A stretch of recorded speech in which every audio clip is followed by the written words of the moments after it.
Before we get into the objective evidence that today is the best time period, first let's talk about what objectively was likely the worst time period in human history. Now there are a lot of contenders for this, but I think the early part of the 20th century makes a very strong case. I will link some videos that go in depth on the worst time periods in human history if you want to learn more. But first let's quickly make the case for the worst time period so we have something to compare to today's world. The first half of the 20th century saw two of the worst epidemics in human history, the Third Plague and the Spanish flu. The Spanish flu from 1918 to 1920 killed 17 to 100 million people, which was anywhere from 1 to 5.4% of the world's population, making it the fifth worst pandemic in terms of the percentage of the world's population lost. It also featured two absolutely devastating world wars, World War I being the sixth most deadly conflict in history, and World War II being the most deadly in terms of raw death tolls. Adjusting for the human population in the 20th century, World War II does drop to ninth most deadly, as you can see. So arguments for other time periods being the worst certainly have some merit as well. The Holocaust also happened during World War II, which are included in the World War II death tolls, and approximately 11 million people died in the Holocaust. It featured the worst economic crisis in U.S. history with the Great Depression and Dust Bowl, and the unemployment rate hitting a still record 25%. So that is the case being made for the worst time period in human history. Let's make the case for today being the best time to be alive in human history. First, worldwide infant mortality rates, which is the percentage of the world's population that dies in the first 5 years of life, have fallen from over 43% in 1800 to 3.9%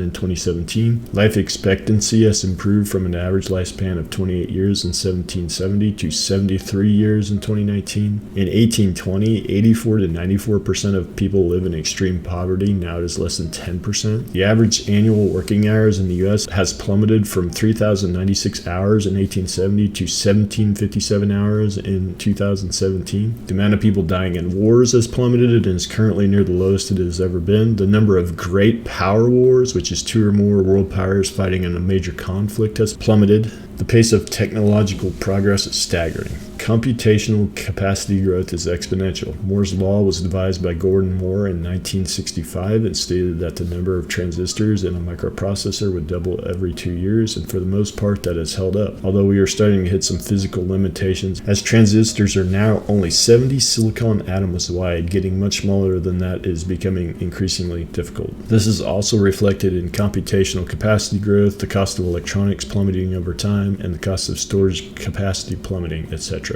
The knowledge doubling curve is a mind-blowing idea. While it is hard to find objective, quantifiable evidence of this, it likely has some truth to it when you consider what we just talked about in terms of computational capacity increasing, especially when you consider that AI has now progressed to the point that humans can harness that to rapidly increase the amount that we understand about the physical world. The knowledge doubling curve states that around 1900, human knowledge doubled every 25 years. In 2013, human knowledge doubled every 12 months, and the increase from how fast human knowledge doubles continues to be exponential. The human adoption of technology is mostly parabolic over time. Imagine living in a world without air conditioning or without electricity, let alone the more modern technologies like the internet and smartphones. Worldwide famine rates have absolutely plummeted. In the 1870s, 142 per 100,000 people died of famine. Today it is 0.5 per 100,000. In the last few videos, I talked about how U.S. democracy is in decline currently. You can see those videos in the top right of your screen, and I'll also link to them in the description and in the outro. This is a true statement as I prove in these videos, but still the U.S. is still a democracy,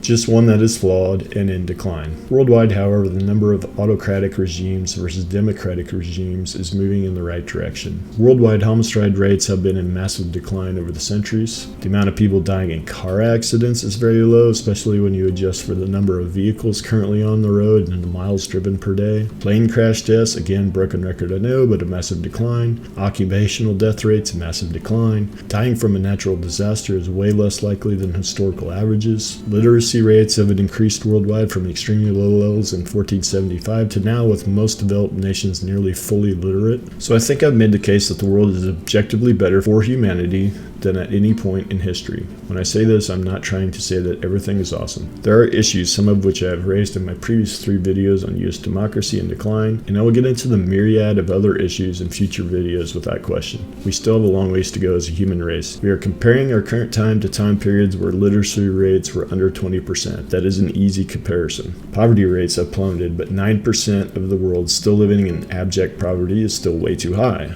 We have many issues, but historically humanity has been able to progress and alleviate many of its issues. With that out of the way, let's look at whether or not the average human currently views this as the best time period. A 2017 poll from Ipsos showed the average score Americans gave America was 7.3 out of 10, 10 being the best time ever. The New York Times article showed that the average American views the year 2000 as the best overall year, and only 4% of respondents referred to the current year, which was 2016, as the best year. So currently people don't believe the current time is the best time despite the overwhelming objective evidence of that being the case. Why do people not think of the current time as the best time, and that humanity is still showing many signs of progress every single year? Well, unfortunately it comes down to the media and the emphasis on fear-mongering, sensationalism, and clickbaiting to get the attention of the masses and please their advertisers. This article from Michael Tauberg shows that all major news sources he studied make heavy use of negative sentiment in both the body of their content and in the headline. This research from Leetaru using sentiment analysis of world news broadcasts from 1979 to 2010 shows a significant decline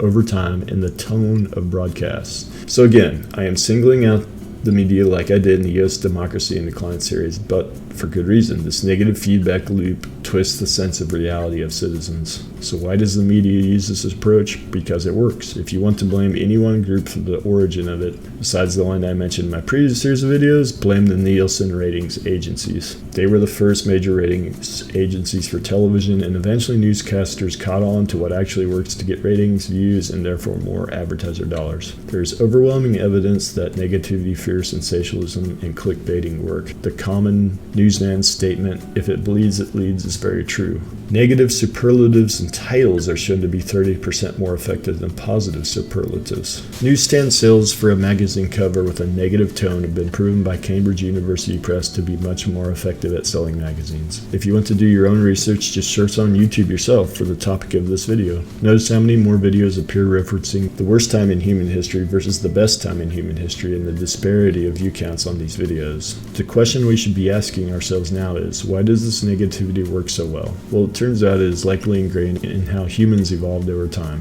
Stuart Soroka, a professor of communication studies and political science, suggests in his blog post that we pay more attention to negative news than positive news because of a neurological or physiological predisposition towards focusing on negative information, because the potential costs of negative information far outweigh the potential benefits of positive information. This makes perfect sense when you consider the incredible amount of dangers humans faced early in their evolution. At one point, humans were not at the top of the food chain and danger was everywhere. There were constant life and death situations, and to survive and thrive, humans had to pay a ton of attention to the negatives of life to simply survive to the next day. But we are getting a little subjective here, so let's see what the research says and return to a more objective view. In 2005, the National Science Foundation published an article with research showing that about 80% of human thoughts on a daily basis are negative. This post from verywellmind.com has links to a lot of research papers that show we have a tendency to pay more attention to negative versus positive events, learn more from negative outcomes, and make decisions based on negative information more than positive information.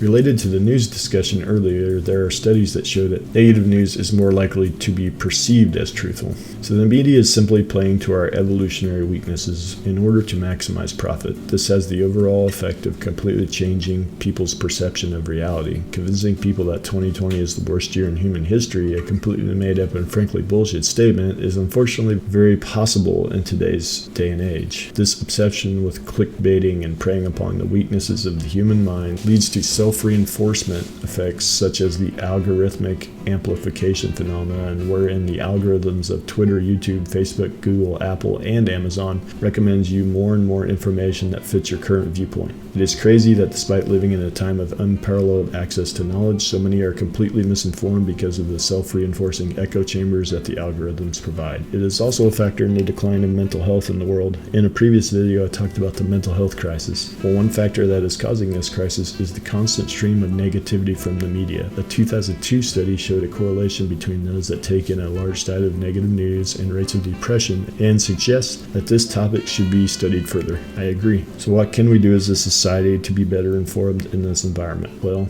doing some research on which news and information sources are the most objective is one way. And if you don't want to do the research yourself, I will do it for you in the next video, where I talk about how to properly analyze your news sources and find the ones that have the least amount of bias and sensationalism. See you there. If you like this kind of content that is free of bias, objective, and seeking to properly inform the world as much as one channel can, please like and subscribe to this video. Thanks.